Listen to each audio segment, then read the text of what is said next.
ఈ రోజే డౌన్లోడ్ చేయండి. మీ ఫేవరెట్ షోస్ చూడండి.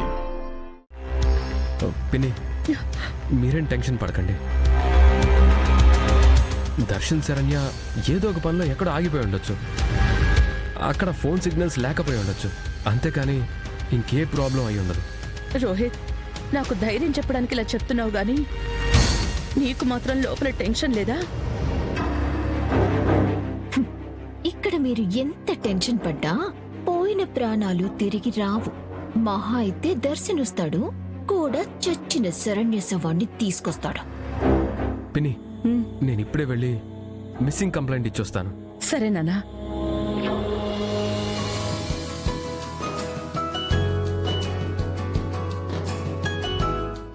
పిన్ని, దర్శన్ శరణ్య వచ్చేశారు.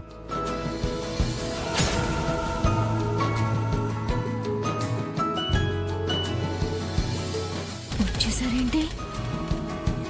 దర్శన్, శరణ్య ఏమైపోయారు నాన్న? దర్శన్, మీకోసం మేము ఎంత టెన్షన్ పడుతున్నామో మీకు అసలు తెలుసా? అసలు ఏమైపోయారు? నానా, రాత్రంతా ఎక్కడికి వెళ్ళారు? కనీసం ఫోన్ అయినా చేసి చెప్పాలి కదా. మిమ్మల్ని మళ్ళీ ఎప్పుడు ఇలా చూస్తేనే గాని గుండె కొట్టుకోవడం మొదలవ్వలేదు. సారీ అమ్మా, యాక్చువల్గా చిన్న ప్రాబ్లం అయింది. ప్రాబ్లమా?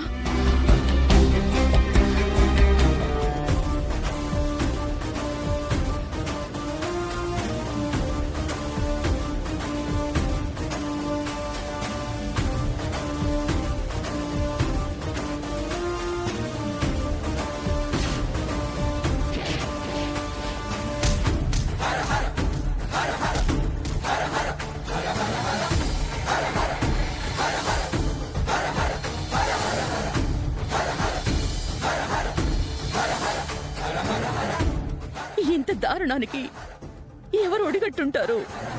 ఏమో అత్తయ్య గారు, నాకు ఏం అర్థం కాలేదు. ఇదంతా ఏదో మాయలా జరిగిపోయింది.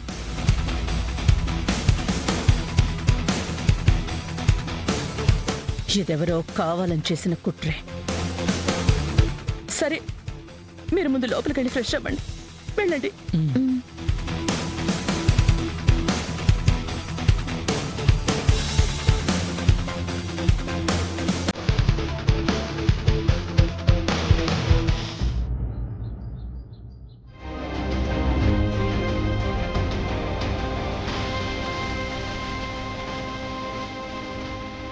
అక్క, అక్క, అక్క,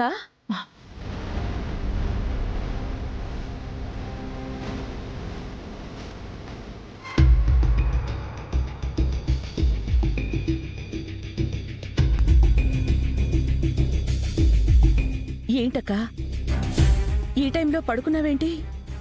ఏమో ఆనంద, తెలియకుండానే ఎప్పుడు నిద్రపోయానో ఏంటో ఏదో కొంచెం మత్తుగా ఉంది. అవునా? ఒంట్లో బాగానే ఉందా అక్క? ఆ, బానే ఉంది. అవును, అనన్య ఎక్కడ ఆనందా? ఏమో అక్క, చాలాసేపటి నుంచి కనిపించట్లేదు. ఏ అక్క? తనని హాస్పిటల్కి తీసుకువెళ్ళాలి. త్వరగా అబార్షన్ చేయించాలి.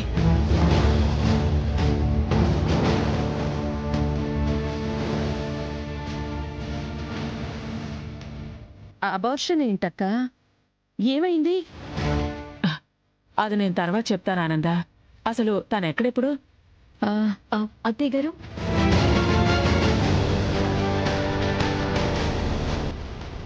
అనన్య, నువ్వు ఈ అత్తయ్య గారి గురించి ఏవైనా అనుకో, కానీ ఇప్పుడు నేను తీసుకున్న ఈ నిర్ణయం నువ్వు ఒప్పుకోక తప్పదమ్మా. పదమ్మా, హాస్పిటల్కి వెళదాం. నువ్వు అబార్షన్ చేయించుకుందో గాని. అత్తయ్య గారు, హాస్పిటల్కి వెళ్లాల్సిన అవసరం లేదు.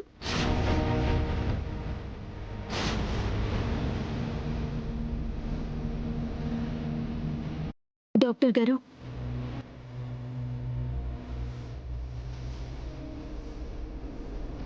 డాక్టర్, మీరిక్కడ? మీ కోడలు మీ పరిస్థితి ఏంటో చెప్పిందండి. తనే అబార్షన్ చేయమని నన్ను కన్విన్స్ చేసి బిడ్డను తీయించేసుకుంది.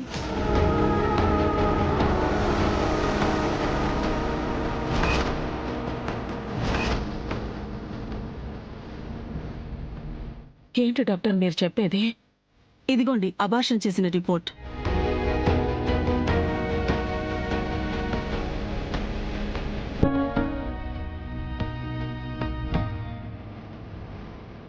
లేని కడుపు తీయించుకున్నావా? ఏం నాటకాలు ఆడుతున్నావే?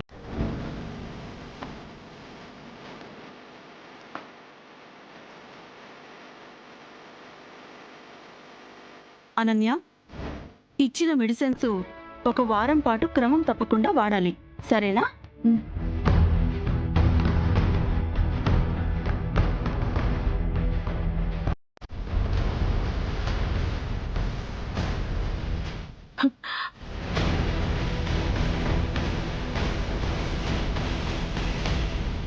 ఏంటమ్మా నువ్వు చేసింది నా కోసం?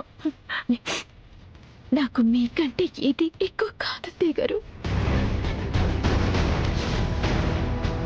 నా కడుపున పుట్టే బిడ్డ కుటుంబ సంతోషాన్ని పోగొట్టకూడదు. అందుకే భూమి మీద పడకుండానే పిండాన్ని తీయించేశాను.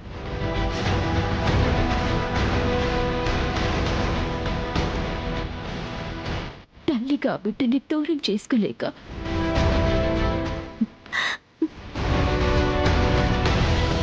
మన ఇంటి ముందే పూజ చేసిన అత్తయ్య గారు.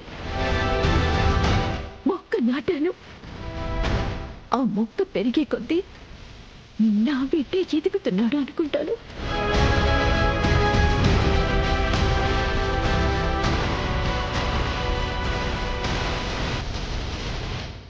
నేను చేసింది తల్లిగా మహాపాపమే అయినా ఈ ఇంటి కోడలిగా నా కుటుంబం కోసం చేసిన ఏ త్యాగం నాకు చాలా సంతోషమే అత్తయ్య గారు.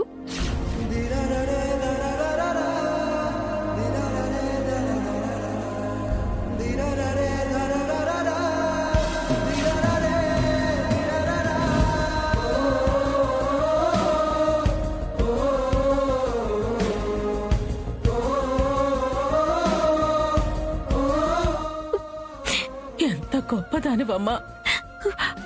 నా కోసం బిడ్డను కాదనుకున్నావు అంటే ఈ అత్తయ్య అంటే నీకెంత ప్రేమమ్మా!